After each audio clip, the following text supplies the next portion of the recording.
All right, let's dive into one of the most, well, shocking and frankly misunderstood stories in the entire Bible. I mean, it's a raw tale of injustice, but also staggering courage and a kind of redemption that, you'll see, echoes through all of history. We're talking about the story of Judah and Tamar. And this quote right here, it just gets to the very heart of it. She could have stayed silent, but she refused. I mean, think about that. Tamar was a woman who was wronged, abandoned, completely written off. By all accounts, she was supposed to be a victim, but she chose to be a hero.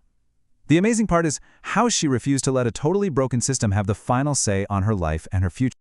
So you're probably wondering, how did she even get into this mess? Well, it all starts with this guy named Judah.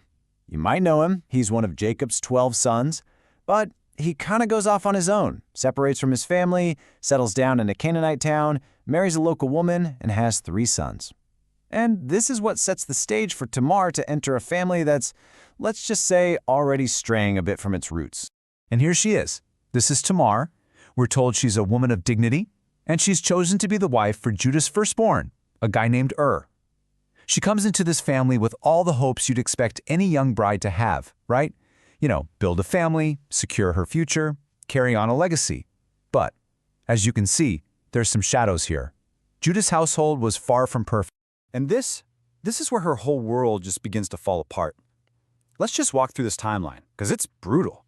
First, she marries but the Bible just says he was wicked, and boom, he dies. So, following the custom, she marries his brother Onan.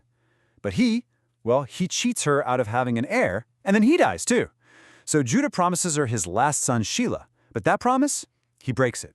He's scared for his last son, so he just abandons Tamar, leaving her in this impossible social limbo, a childless double widow basically trapped and forgotten. Okay, to really get the depth of this injustice, we have to talk about something called Levirate duty. And listen, this wasn't just a suggestion. It was a sacred cultural obligation. A man was required to marry his dead brother's widow to give her a child.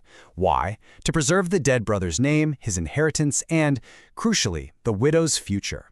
So when Judah broke his promise, he wasn't just being neglectful. No, he was actively robbing Tamar of her legal rights, her security, her entire identity.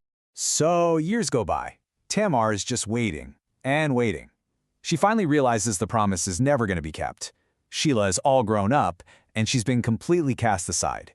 So what do you do when the very system designed to protect you has totally failed? Well, Tamar decided to forge her own daring plan to get the justice she was owed. And check this out. This was no impulsive, emotional act. This was a calculated, brilliant, strategic plan.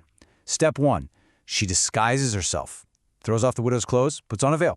Step 2, she chooses the perfect location, right on the road she knows Judah will be traveling.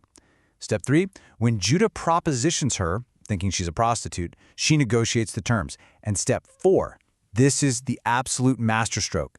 She secures a pledge, a kind of collateral that is deeply, deeply personal to him. Now, this is what's so incredible. Look at what she asks for. She doesn't ask for money. She asks for his seal, his cord, and his staff.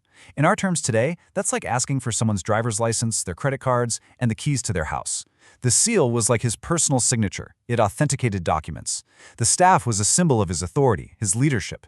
She wasn't just taking collateral, you see. She was taking possession of Judah's entire public identity. Wow.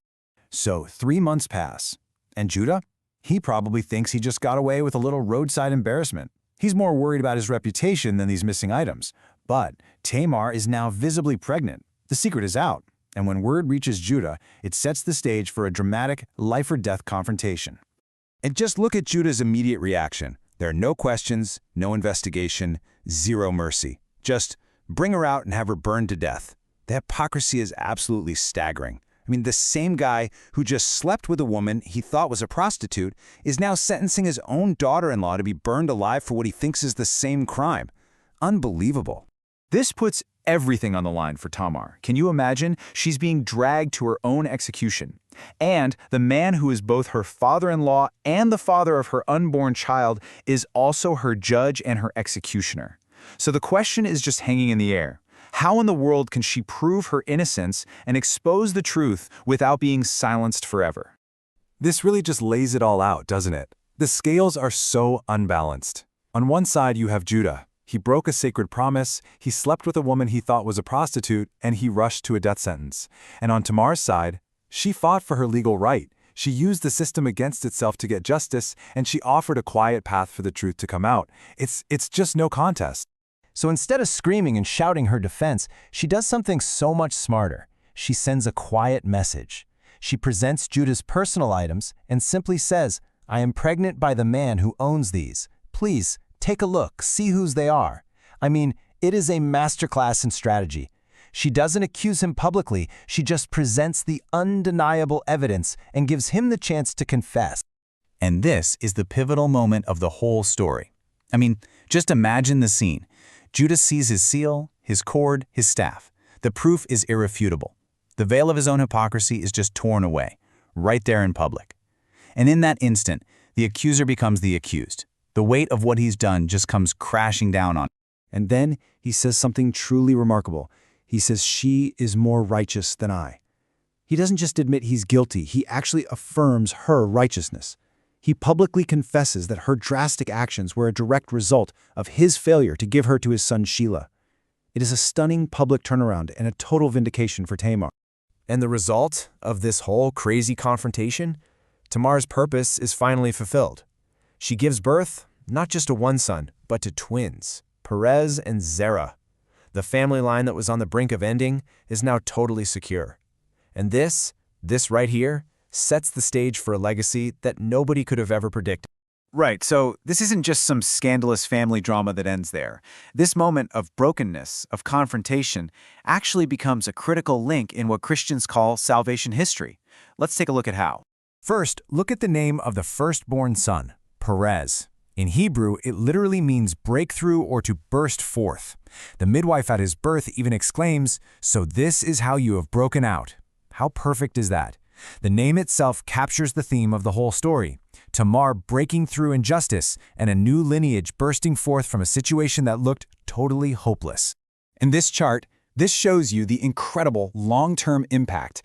This is why the story is so important. Because of Tamar's courage, she gives birth to Perez, and Perez becomes a direct ancestor of Israel's greatest king, King David. And that same lineage, it continues all the way down to Jesus Christ. This scandalous moment was woven by God directly into the redemptive story of the world. It's mind-blowing. So, what are we supposed to take away from all this? Well, this ancient story shows us that God can work through our absolute worst failures and brokenness. It shouts that courage and persistence in the face of injustice really matter. It reminds us that God's redemptive plan is way bigger than our biggest mistakes. And ultimately, hypocrisy gets exposed and the oppressed are defended. And that leaves us with this final, really powerful question to chew on. This story forces us to ask ourselves, can our greatest points of shame, our biggest mistakes, our most broken moments, can they actually become the very platforms for our greatest redemption? Tamar's story seems to suggest the answer is a resounding yes.